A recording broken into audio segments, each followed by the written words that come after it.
الذين آمنوا وتطمئن قلوبهم بذكر الله ألا بذكر الله تطمئن القلوب। আসসালামু আলাইকুম। আশা করি সবাই অনেক বেশি ভালো আছেন। নতুন আরও একটি ভিডিও ব্লগে আপনাদেরকে ওয়েলকাম জানাচ্ছি আমার চ্যানেল তারানা ইন্সপাইরেশন থেকে।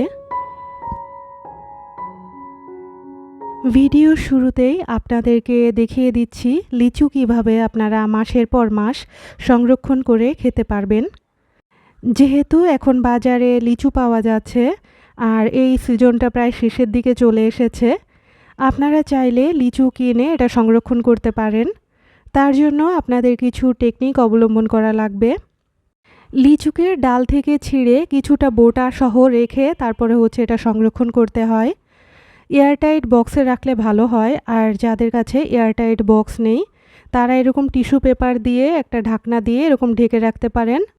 আমি এই লিচুটা প্রায় 6-7 দিন আগে ফ্রিজে রেখেছিলাম, আজকে আপনাদেরকে বের করে দেখালাম। এটাকে নর্মাল ফ্রিজেই আপনারা সংরক্ষণ করে রেখে খেতে পারবেন। সকালবেলায় নাস্তার জন্য আমি এখানে স্যুপ রান্না করে নিচ্ছি। সেজন্য পানিতে প্রথমে ছোট ছোট করে চিংড়ি মাছ কেটে দিয়ে দিয়েছি। তারপরে স্যুপের প্যাকেটের সবটুকু আমি এই পানির ভিতর দিয়ে দিলাম। এখন এটাকে মিক্স করে আমি জাল করে নিব। আর অন্য চুলাতে দুধ জাল দিতে বসিয়ে দিয়েছি। এখানে কফি বানিয়ে নিব। একটা কাপে আমি ব্ল্যাক কফি নিয়ে নিয়েছি। তারপরে হালকা একটু দুধ দিয়ে হ্যান্ড বিটার দিয়ে বিট করে নিব। আর যেহেতু চা কফিতে আমি চিনি খাই না, সেহেতু চিনি অ্যাড করছি না। চাইলে আপনারা চিনি অ্যাড করতে পারেন। তারপর এটা সুন্দর করে বিট করা হয়ে গেলে আমি এর ভিতরে বাকি দুধটুকু দিয়ে দিব। এভাবে করে আমি কোনো নর্মাল কফিকে একটু স্পেশাল বানিয়ে ফেলি, আর খেতেও বেশ মজা হয়। এদিক দিয়ে আমার স্যুপ রান্নাও হয়ে গিয়েছে। এখন আমি এটাকে সার্ভ করে নিচ্ছি। ব্রেকফাস্টে যারা একঘেয়েমি খাবার খেতে খেতে বিরক্ত, তারা কিন্তু এরকম ডিফারেন্ট খাবার বানিয়ে নিতে পারেন আমার মতো। আমি জেনারেলি এরকম বিভিন্ন রকমের খাবার ব্রেকফাস্টে বানিয়ে থাকি। তো যারা আমার ভিডিও দেখে থাকেন তারা তো জানেনই। তো যাই হোক, এখন আমার নাস্তাটা আমি কমপ্লিট করে নিচ্ছি। বাসার অন্যান্য আরও অনেক কাজ আছে যেগুলো আমার এখন করা লাগবে। ভিডিও শুরুতে যেমন অন্য সময় বলি যে আলহামদুলিল্লাহ আমিও বেশ ভালো আছি, তো আজকের ভ্লগের প্রথমে কিন্তু আমি সেই কথাটা বলতে পারিনি। বেশ কয়েকদিন ধরে স্কয়ার হসপিটালে আমি দৌড়াদৌড়ির উপরে আছি। তো যাই হোক, যেমন আছি তারপরেও আলহামদুলিল্লাহ বেশ ভালো আছি। ইনফেকশন জনিত কারণে ডক্টরের কাছে দৌড়াদৌড়ি করা লাগছে। তো যাই হোক, সবাই আমার জন্য একটু মন থেকে দোয়া করে দিবেন। তো ঘরের যতগুলো আয়না আছে, আয়নাগুলো যদি ক্লিন থাকে তাহলে কিন্তু ঘর দেখতে অনেক চকচকে লাগে। তো আমার এই যে ড্রয়িং রুমে একটা আয়না আছে, এই আয়নাটা মুছে নিচ্ছি। পাশাপাশি ছোট্ট একটা আয়না আছে, এটাকেও মুছে নিচ্ছি।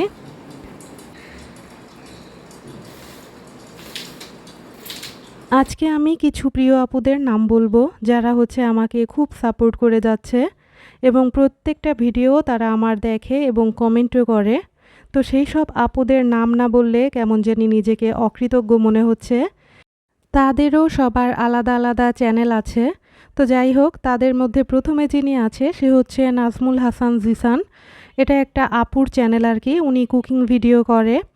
তারপরে আছে ব্লগার নাহিদা আপু, Sarat Bengali blog, Mim Mom blog, blogs by Fatema, stories by Nila, Toufika's daily lifestyle, Sumaiya Raju simple lifestyle, মোহনতাহার আম্মু লাইফস্টাইল, সানজি লাইফস্টাইল ব্লগ, হেনার সংসার, সাজিদা ব্লগ। তারপরে আছে রোকসানা আক্তার, ইকরা লাইফস্টাইল, রিনা আক্তার, প্রবাসীর বউ মিম, স্বপ্না দেবনাথ দিদি। তাছাড়া আরও অনেক এরকম অসংখ্য আপু আছে। তো তাদের সবার কাছে আমি আসলে অনেক কৃতজ্ঞ। তো আপনাদের সাথে কথা বলতে বলতে এই যে কাবাব চিনি দেখিয়ে দিলাম, সাথে আরও অনেক গরম মশলা। সেখানে ছিল হচ্ছে স্টার এলাচ, কালো এলাচ, তারপরে হচ্ছে জয়ফল, জয়ত্রী, আর এখানে হচ্ছে সরিষার তেল। যেহেতু ঈদে বাড়িতে ছিলাম তো অনেক কিছুই শেষ হয়ে গিয়েছিল। তো হাজবেন্ডকে বলার পর উনি হচ্ছে বাজার থেকে এইগুলো নিয়ে এসেছে। আরও কিছু আপুদের নাম না বললেই নয়, তারা হচ্ছে লুবনার সংসার, বাংলাদেশি ব্লগার মিতু, ব্লগার অথৈ আম্মু, টোনাটুনির সংসার, rainbow life, Tuli Sujon tiny world, Zulekha's daily life, পর্দার আড়ালে, life circle of Momo, Shahnaz Bulbul. তো এরকম অসংখ্য আপু ভাইয়ারা আছে যারা আমাকে প্রতিনিয়ত সাপোর্ট করে যাচ্ছে। সবার জন্য মন থেকে অনেক অনেক দোয়া এবং ভালোবাসা। এইখানে আরও কিছু বাজার আনা হয়েছে, তার ভিতরে চাকা যে ডিটারজেন্ট পাউডার সেটার সাথে একটা বালতি ফ্রি পেয়েছি। বালতিটার সাইজও বেশ বড়। তো যারা এখন ডিটারজেন্ট পাউডার কিনছেন তো এই চাকা পাউডারটা কিনলে কিন্তু এরকম বালতি পেয়ে যাবেন। এখন ঘরের আরও কিছু জায়গা যেখানে হচ্ছে ধুলো পড়ে আছে কিন্তু ক্লিন করা হচ্ছে না, সেরকম কিছু জায়গা এখন ক্লিন করে নিচ্ছি। তো আমার শু যে ক্যাবিনেট ওইটার উপরে এরকম করে সাজানো, তো ওই জায়গাটা এখন একটু পরিষ্কার করব। তো আমার বাসার যিনি হেল্পিং হ্যান্ড উনি জেনারেলি সকালের দিকেই আসে। তো আজকে বলেছে যে ওনার কাজ আছে, সকালের দিকে আসতে পারবে না, উনি সন্ধ্যার দিকে আসবে, শুধু ঘর মুছবে। তো আমি হচ্ছে এজন্য সব কাজ গুছিয়ে নিচ্ছি। আর উপরের দিকের সব ময়লা ঝেড়ে এখন হচ্ছে আমি ফ্লোরটাও একটু ঝেড়ে নিব।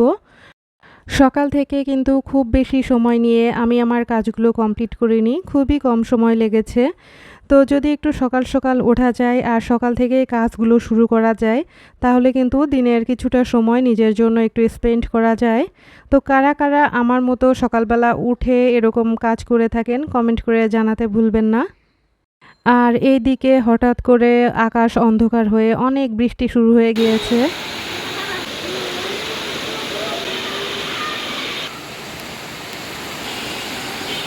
তো অনেকক্ষণ বৃষ্টি হওয়ার পর যখন বৃষ্টিটা একটু থেমেছে আমি আর আমার মেয়ে রিসলিয়া নিচে গিয়েছিলাম একটু হাঁটাহাঁটি করার জন্য।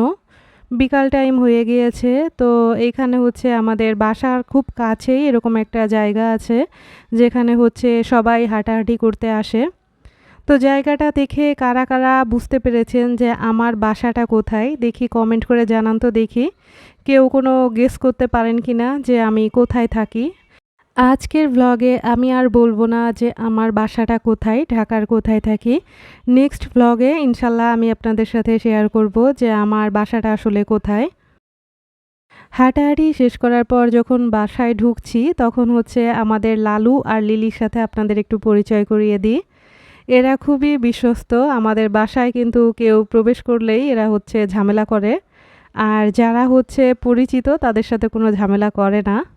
ওরা না কিভাবে জানি বুঝতে পারে যে কারা এই বাসায় থাকে আর কারা থাকে না। বাসায় যে 24 ঘন্টা সিকিউরিটি গার্ড থাকে তার চেয়েও বেশি পাওয়ারফুল আসলে এরা দুজনে। আজকে একটা রেসিপি শেয়ার করব, সেটা হচ্ছে নওয়াবি সেমাই। তো এটার জন্য আমি প্রথমে 1 কেজি পরিমাণ দুধ এখানে জাল দিয়ে নিচ্ছি।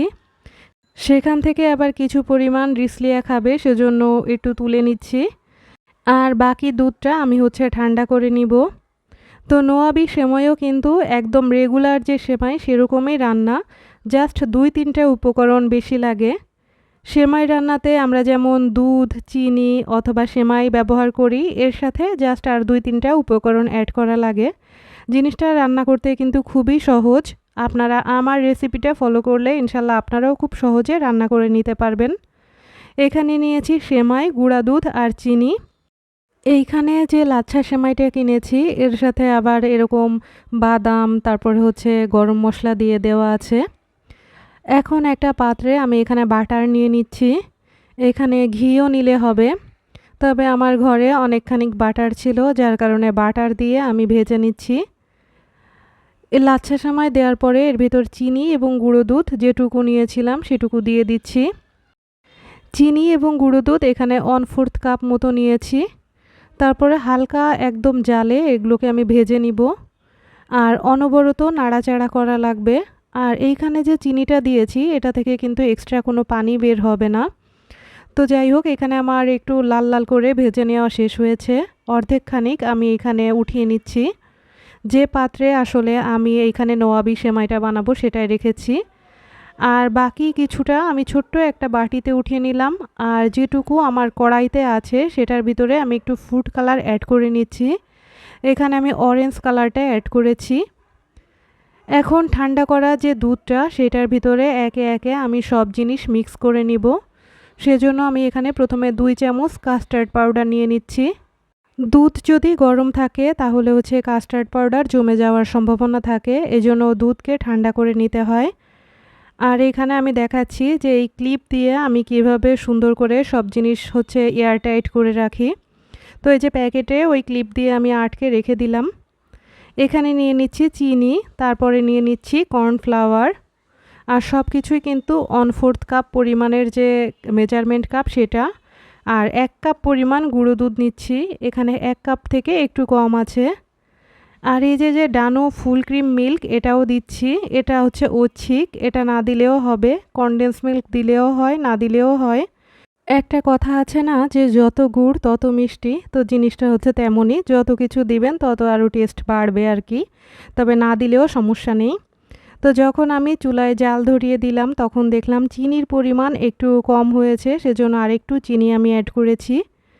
আর এইটা কিন্তু এরকম থকথকে যখন হয়ে আসবে তখনই হচ্ছে নামিয়ে ফেলতে হবে চুলা থেকে। তারপর এটা গরম অবস্থাতেই আমি হচ্ছে সেমাইয়ের উপরে ঢেলে দিলাম। আর এটাকে এখন আমি সুন্দরভাবে সেট করে নিচ্ছি, আর একটু ঝাঁকি দিয়েও সেট করে নিব। এটা ঠান্ডা হওয়ার পরে মিশ্রণটা কিন্তু একটু শক্ত হয়ে যাবে। এখন আমার আগে থেকে যে একটা ছোট্ট বাটিতে সেমাইটা রেখেছিলাম সেটা প্রথমে দিয়ে দিচ্ছি। তারপরে হচ্ছে যে কালার সেমাইটা আছে সেটাও দিয়ে দিব, এতে করে দেখতে না বেশ একটু সুন্দর হয়। আর অনেকে আছেন এর উপরে বাদাম অ্যাড করে, তবে হচ্ছে আমার হাজব্যান্ড একদমই বাদাম অ্যাড করা পছন্দ করে না, যার কারণে হচ্ছে আমি এভাবেই রাখবো। আপনারা চাইলে এর উপরে বিভিন্ন রকমের বাদাম কুচি কুচি করে কেটে অ্যাড করতে পারেন, দেখতে কিন্তু বেশ সুন্দর লাগে তাতে। এখন আমি এটাকে 4-5 ঘন্টার জন্য ফ্রিজে রেখে দিব। আর এটা যত ঠান্ডা হবে খেতেও কিন্তু অনেক বেশি টেস্টি হবে। এতক্ষণ যারা ভিডিওটি দেখছেন, ভিডিওটি ভালো লেগে থাকলে লাইক, কমেন্ট, শেয়ার করতে ভুলবেন না। আর যারা নতুন তাদের কাছে রিকোয়েস্ট থাকবে সাবস্ক্রাইব করে আমার পাশে থাকার। রাতের দিকে রিসলিয়া একটা ছবি আর্ট করেছে আর আমাকে ব্যাখ্যাও দিল যে কি আর্ট করেছে। এখানে একটা সূর্য এঁকেছে, ক্যাকটাস এঁকেছে, আর এই যে এখন ক্যাকটাসের ফুল দিয়ে দিচ্ছে। তো জিনিসটা বেশ ভালো লেগেছে আমার কাছে, তাই আপনাদের সাথে শেয়ার করা।